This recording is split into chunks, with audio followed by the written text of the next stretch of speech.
മുഹമ്മദാണ് മഞ്ചേരിയിൽ നിന്ന്. മുഹമ്മദ്, ഈ മലയാളി മറന്നു തുടങ്ങിയതായിരുന്നു ഈ പവർ കട്ട് എന്നുള്ളതൊക്കെ. ഇപ്പോൾ ഈ രാത്രി ഫുട്ബോൾ കളി കാണാനൊക്കെ ഇരിക്കുമ്പോൾ പേടിയാണ്, എപ്പോഴാണ് ഈ കറണ്ട് പോകുന്നതെന്ന് അറിയില്ല. കറണ്ട് പോയാൽ കഴിഞ്ഞ കളി പിന്നെ ഹൈലൈറ്റ്സ് കണ്ടുകൊണ്ട് കാര്യമില്ലല്ലോ. അത്തരമൊരവസ്ഥയിലാണ് ഇപ്പോൾ ആരാധകരൊക്കെ. അങ്ങനെ ഒരു ഭയത്താണ് ഇപ്പോൾ കളി കാണാനിരിക്കുന്നത് തന്നെ. എന്താണ് യഥാർത്ഥത്തിൽ കേരളത്തിൽ സംഭവിക്കുന്നത്? നമസ്കാരമുണ്ട്. ഇപ്പോ വൈദ്യുതി ഇല്ലാണ്ട് ഒരു ആശുപത്രിയിൽ നിന്ന് ഒരാള് മരിച്ചതായിട്ട് വാർത്തയിൽ കണ്ടു. വൈദ്യുതി ഇല്ലാതായതാണ്. അപ്പൊ ഇവരാ പ്രകടന പത്രികയിൽ എഴുതാമായിരുന്നു, ഞങ്ങൾ കറണ്ട് കട്ട് ഉണ്ടാക്കും. കറണ്ട് കട്ട് എന്ന് പറഞ്ഞത് 10 വയസ്സായ കുട്ടികൾക്ക് അറിയില്ല. ആയതുകൊണ്ട് അവരെ അറിയാനാണ് ഞങ്ങൾ കറണ്ട് കട്ടുണ്ടാക്കുമെന്ന്. അത് പ്രകടന പത്രികയിൽ പറഞ്ഞില്ല. ഈ പെണ്ണുങ്ങളെ അവസ്ഥക്കായിരിക്കും എന്നുള്ളത് പറഞ്ഞ കൂട്ടത്തില് ഇതും കൂടി അവര് പറഞ്ഞാൽ മതിയായിരുന്നു. ഇപ്പൊ അവര് പറഞ്ഞത് കട്ടില്ല, അത് അവിടെ അങ്ങനെ പോയതാണ്, ഇവിടെ ഇങ്ങനെ പോയതാണ് പറയുന്നത്. എന്താണ് ഇതിനൊക്കെ പറയാ? ഇപ്പൊ ആ മുൻ പറഞ്ഞ ആള് നല്ലോ ഇടതുപക്ഷ UDF പിന്താങ്ങുന്നുണ്ട്, നല്ലോ കിട്ടിയിരിക്കണ്. അതുകൊണ്ടാണ് ആ പറച്ചില്. എന്തെല്ലാം കാര്യങ്ങളാണ് അയാൾ പറഞ്ഞത്. അയാൾ പറഞ്ഞത് തിജി അടുപ്പ് അത് പെര കേടുവരും, എല്ലായിടത്തും മറ്റേ EME മുഖാന്തരം മറ്റേ ഇത് വാങ്ങിയിട്ടുണ്ട്, മറ്റേ വാങ്ങിയിട്ടുണ്ട്. എന്താണ് അയാളെ പറച്ചില്? അയാളെ കണ്ടേലും കൊണ്ടുപോകണം പറയാം. അടുത്ത തെരഞ്ഞെടുപ്പൊക്കെ അയാൾ ഉഷാറായി നിന്നോട്ടെ. എന്നാൽ ഇനിയും അവർക്ക് അധികാരത്തിൽ കയറാം.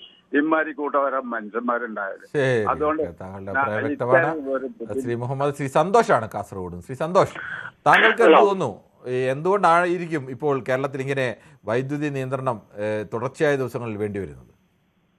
ഇതിപ്പോ എന്ന് വെച്ചാല് ഒരു സർക്കാരിന്റെ ഹണിമൂൺ പീരീഡ് ഒന്നും പറഞ്ഞിട്ട് കാര്യമില്ല. കാരണം നാളത്തേക്ക് 2 മാസമാവും. 18-ാം തീയതി ആകുമ്പോഴത്തേക്ക് 2 മാസമായി സർക്കാർ അധികാരത്തിലെത്തില്ലേ. അപ്പം സർക്കാർ ഇപ്പൊ എന്ന് വെച്ചാൽ കഴിഞ്ഞ സർക്കാരിന്റെ വീഴ്ച പറഞ്ഞു നിന്നിട്ടും കാര്യമില്ല.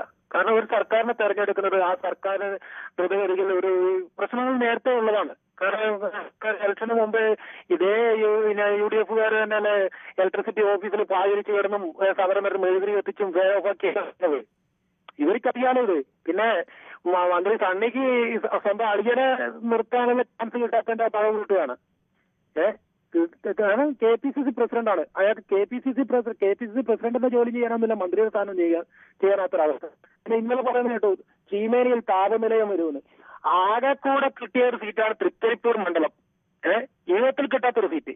ആ മണ്ഡലം കഴിഞ്ഞ സർക്കാരിന്റെ LDF സർക്കാരിന്റെ കാലത്ത് LDF സീറ്റായിട്ട് പോലും CPM ഭരിക്കുന്ന ഒരു മണ്ഡലമായിട്ട് പോലും അവിടെ താപനിലയം വരുന്നു എന്ന് പറഞ്ഞപ്പോൾ ആ CPM നേതാക്കൾ വരെ എതിർത്ത ഒരു കോട്ടയിൽ ഇതുണ്ട്. ഈ താപനിലയം കൊണ്ടുവെക്കാൻ വന്നു കഴിഞ്ഞാൽ എന്തായിരിക്കും സ്ഥിതി എന്ന് സണ്ണിക്ക് വിചാരിച്ചാൽ മതി.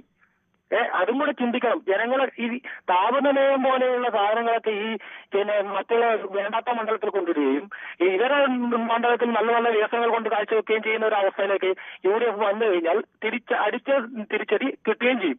ഇത് ഇവർക്കെന്ന് വെച്ചാൽ കോൺഗ്രസിലെ പ്രശ്നങ്ങൾ തീർക്കാൻ സമയം കിട്ടുന്നില്ല. മുഖ്യമന്ത്രി ഇപ്പം പിണറായി വിജയന് നേരത്തെ നമ്മൾ പറഞ്ഞു ഏകാധിപതിയാണ്.